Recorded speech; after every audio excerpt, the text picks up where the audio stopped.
आप सभी को नमस्कार। मैं क्लेरिफाई से प्रीति रजक और आज हम बात करने वाले हैं भारत के कालों और सभ्यताओं के बारे में कि इसकी सभ्यता कैसे हुई और सबसे पहले इसमें कौन सी सभ्यता आई और भारत की उत्पत्ति कैसे और प्राचीन भारत के इतिहास के बारे में जानने की कोशिश करेंगे और कोशिश करेंगे कि इसे शॉर्ट में समझें और इस वीडियो को ज़्यादा लंबा नहीं करेंगे। सबसे पहले आप हमारे चैनल को सब्सक्राइब कर दीजिए, जिससे हमें मोटिवेशन मिलेगा आपके लिए और भी इंफॉर्मेटिव वीडियो बनाने के लिए। चलो शुरू करते हैं। जब भारत की भूमि पर कोई भी नहीं था और ये वीराना पड़ा हुआ था, अतः बात शुरू होती है 65,000 वर्ष पहले, जब भारत की भूमि पर दो भाई होमो सैपियंस आए और वे अफ्रीका से आए थे भारत के उपमहाद्वीप में।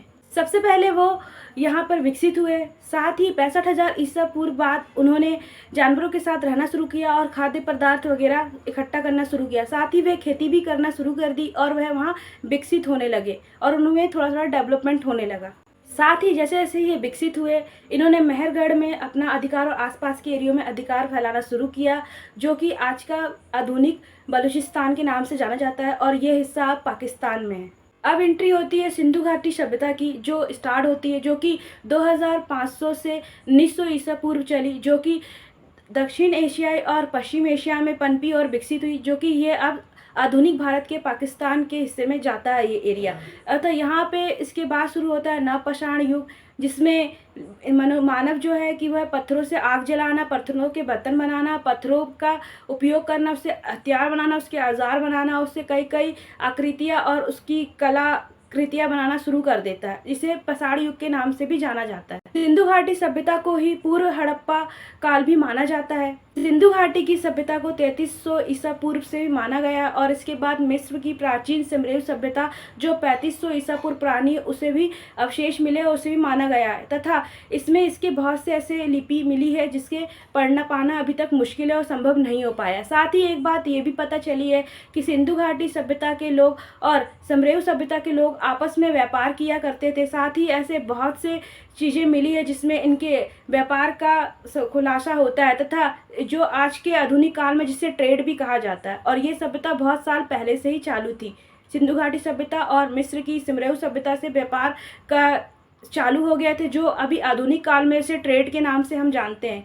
यह सिंधु घाटी सभ्यता अब वर्तमान स्थिति में हिंदू पाकिस्तान बंटवारे के टाइम पाकिस्तान के आधुनिक पाकिस्तान में इसका हिस्सा माना जाता है। लेकिन ऐसा माना जाता है पुरातत्व विभाग से कि सिंधु घाटी सभ्यता का पतन 1900 ईसा पूर्व हो गया था। सिंधु घाटी सभ्यता के पतन होने के बाद 19वीं शताब्दी में अब एंट्री होती है आर्यों की, जिनका इतिहास 2000 ईसा पूर्व से 1500 ईसा पूर्व का बताया जाता है, जिसमें आर्य समुदाय की एंट्री होती है, जिसमें आर्यों का एक समुदाय भारतीय उपमहाद्वीप की सीमा पर 2000 ईसा पूर्व से 1500 ईसा पूर्व के बीच में भारतीय उपमहाद्वीप में आते हैं। यहाँ से ये पंजाब में बस गए, पंजाब के आसपास के एरियो में बस गए और फिर वहीं से ऋग्वेद की स्थापना की गई और ऋग्वेद की रचना हुई, जिसके बाद आर्य द्वारा उत्तर और मध्य भारत में एक विकसित सभ्यता का निर्माण किया गया, जिसे हम वैदिक सभ्यता के नाम से भी जानते हैं, जिसका नाम साहित्य के प्रारंभिक वेदों के नाम पर रखा गया था और जिन वेदों की भाषा संस्कृत थी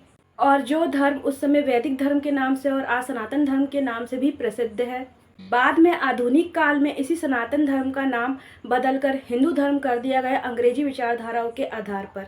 सबसे पहले भारत के उपमहाद्वीप में होमो सैपियंस दो भाई अफ्रीका से आए, उसके बाद उन्होंने विकास किया। साथ ही उनके बाद सिंधु घाटी सभ्यता विकसित हुई और उसके बाद पाषाण युग आया और हड़प्पा सभ्यता सिंधु घाटी सभ्यता के पूर्व की मानी जाती है और उसके बाद पाषाण युग आया कि इसमें सभ्यता और भी विकसित हो गई। उसके बाद कुछ ऐसा हुआ कि जिससे सिंधु घाटी सभ्यता और पाषाण सभ्यता और साथ ही सुमेरु सभ्यता का अंत हो गया। उसके बाद वहाँ पे विकसित हुई आर्य सभ्यता समुदाय, जिन्होंने आगे बढ़कर वैदिक सभ्यता और वेद लिखे और जिनकी भाषा संस्कृत थी और धीरे धीरे वो विकसित हुए जो आधुनिक में बदले। और साथ ही इसमें कई धर्म, कई समुदाय के कई सभ्यता ऐड होती गई, जिसके बाद ये और आधुनिक होते गए और जो आज की सभ्यता में बदल गए। लेकिन इनके बीच में कैसे कैसे कौन आया और किसने कितना राज किया, इसके बारे में हम अपने अगले वीडियो में बात करेंगे और उसे डिटेल से समझने की कोशिश करेंगे। अगर आपको हमारा ये शॉर्ट वीडियो अच्छा लगा तो प्लीज़ हमारे चैनल को सब्सक्राइब कीजिए। जब तक के लिए जय हिंद, जय भारत।